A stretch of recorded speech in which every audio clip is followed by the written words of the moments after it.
nó mới tay cừ video anh tay cừ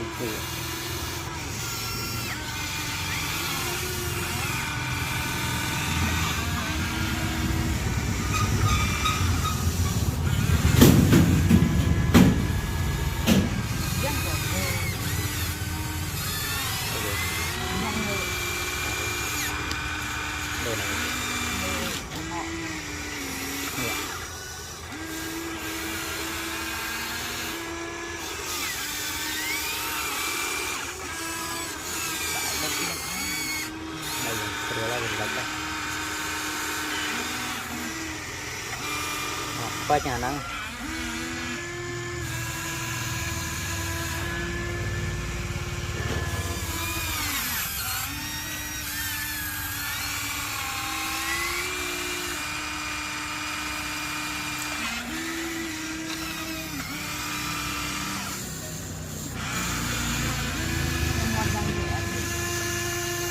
vậy nhìn sửa admin bay cả ai vậy camera man kia camera man kia cọc chương ngon mà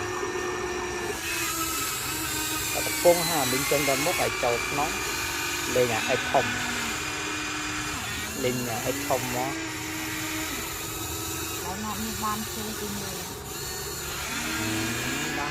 anh thường trai làm thiều sao ta đang tiếc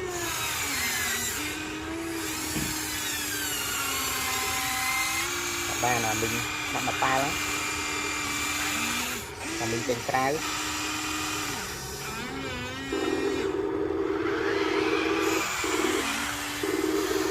thì mà không tức là tôi là không là chăm đó tỏ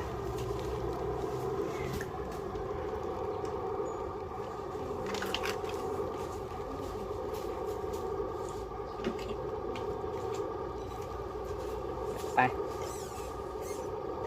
cho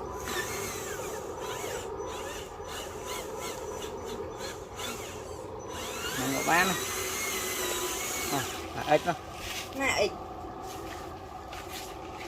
nua ai trộm xiang ai chân không